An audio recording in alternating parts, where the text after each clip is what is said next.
Hello everybody, this is Dan with Learning to Smoke, and today we're going to be doing ham and cheese sliders on the grill here.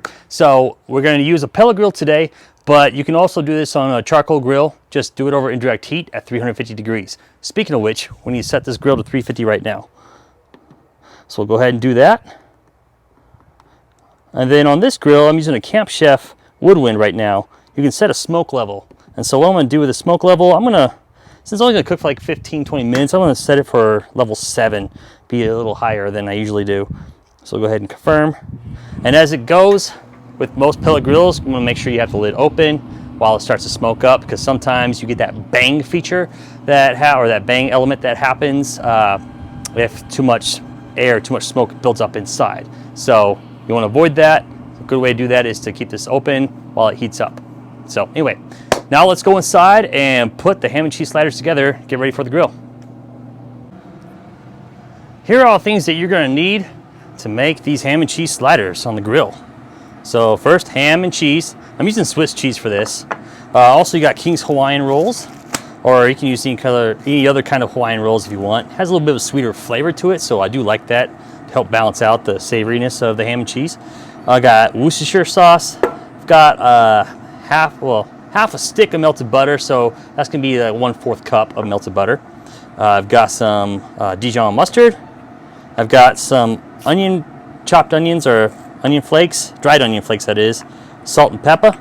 And then I'm also gonna do, at the end, some parsley flakes. Some people like to do the poppy seeds on top, but I don't like poppy seeds. I don't like how they get stuck on my teeth. So I prefer to do the parsley flakes. It still gives it some nice pop on top of the beige buns on top. So anyway, I think it looks really good together.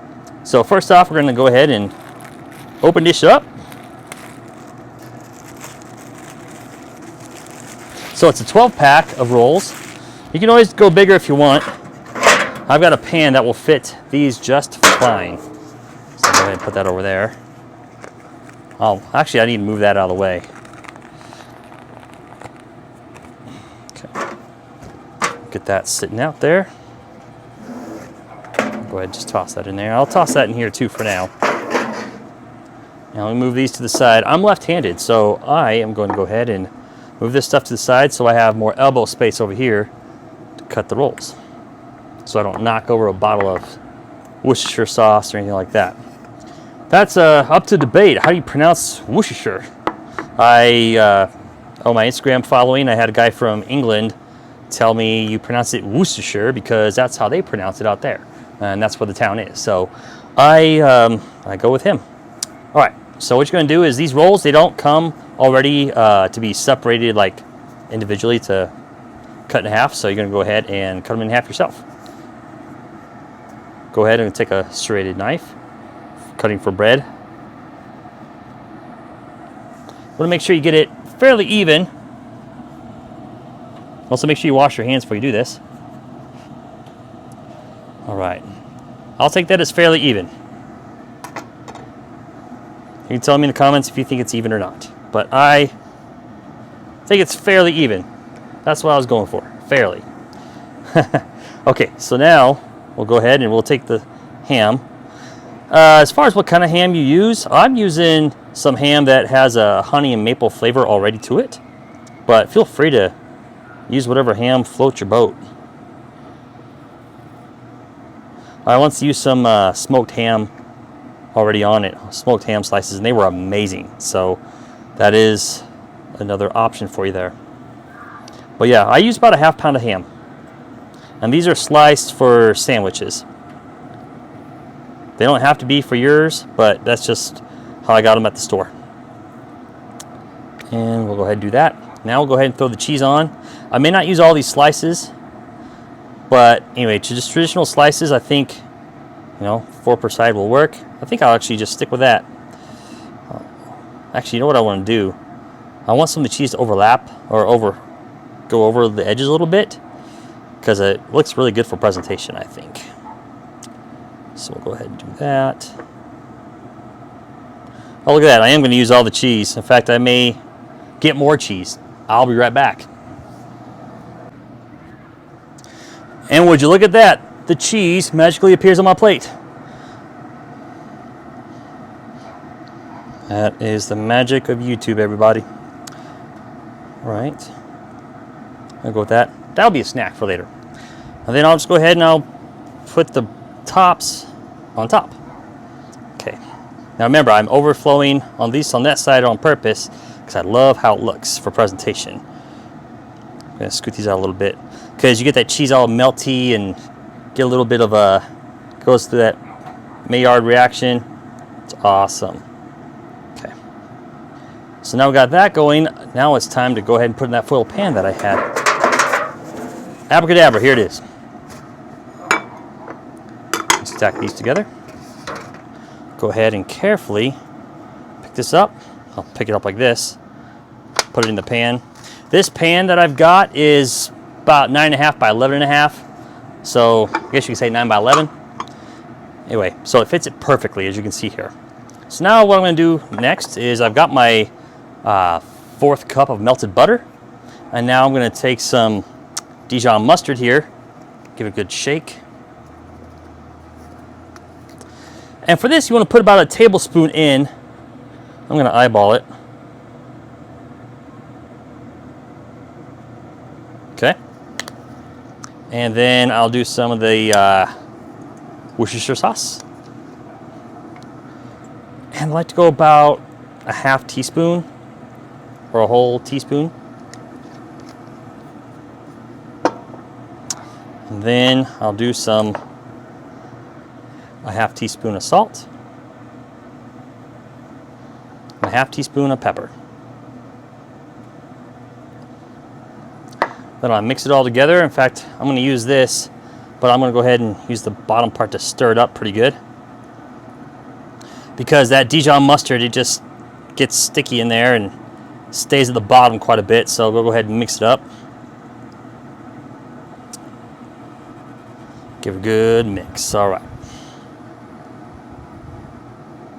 Now we just take this and we brush it on. Make sure it goes over the edges a little bit too. So it's not just the very tops that are covered, but it's also the sides. I feel like Bob Ross painting these happy ham and cheese sliders. That's what I'm going for. Just some happy accidents over here. No mistakes. Okay. And now I take the onion flakes. And it has a spout that opens like this, at least on mine. So I'm going to go ahead and just put them in my hand. I'm going to sprinkle them on.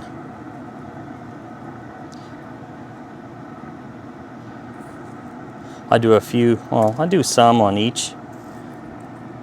Try not to neglect any of the buns here.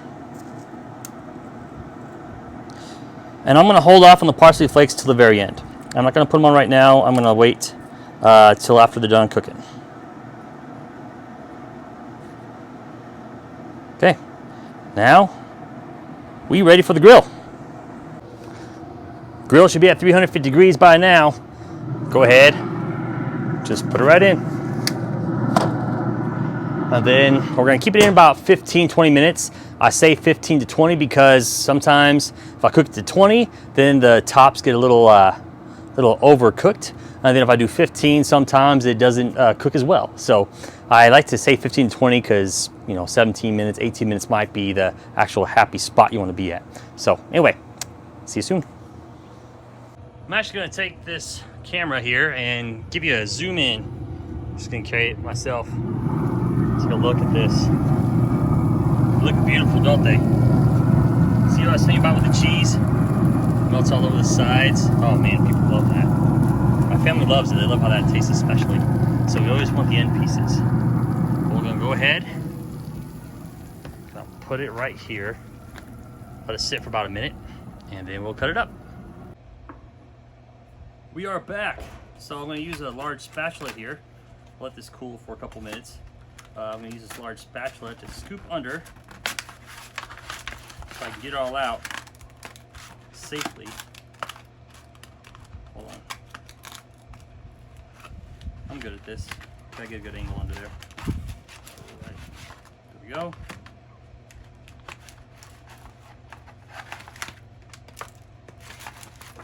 ahead and get that pulled out. See, it's already cheesy on the sides. Feel bad that I left some of that cheese right there, but you know what? That's just little snacks. Okay, so you'll notice that I kept the knife out because I'm going to slice that. But before I do, I actually took a tablespoon of butter and just melted it because I like to do that on top. It's not just for appearance, but it's also because I want these parsley flakes to stick. Just gotta be careful as you dab the butter on top. You don't want the onion flakes to go away. So that's why I just kind of dab it on there instead of brush it on there, because otherwise I'm going to brush away all those onion flakes that I carefully, strategically put on there. So don't want to do that. Parsley flakes, if you got fresh chopped parsley, then awesome, use that. But I don't right now. I mean, it's only like, what, 80 cents for a bundle of it? But anyway. I put it on my hand, but I realized I'm just going to use a shaker. I think it gives it some great color. Let me go ahead and zoom in and show you what this color looks like up front. At least up close, I mean. Look at those. Got a little more pop that way. Hope I'm in the same spot I was. At least good enough that you can see. Okay. I'm gonna go ahead and cut them. Still using the same serrated knife I had before. I'll go ahead and slice them this way. That tip of your knife is going to be very helpful here when you're cutting into it. So I'll cut them this way, and then I'll cut them the opposite way.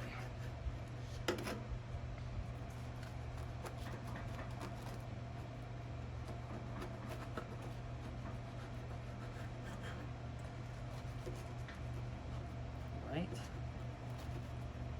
Good times had by all here. So I'll grab a couple pieces and show you up close. And go ahead and I'll grab this piece, because look at all that cheese on the end. Oh, yum. And then I'll grab a middle piece too. Let's check these out. Look at that. Don't you just want to lick your phone right now, or lick your screen at least? All those layers of ham, got some cheese in there. This is gonna be really good. But you also got this piece here, which the end didn't get as much, but this will more than make up for it.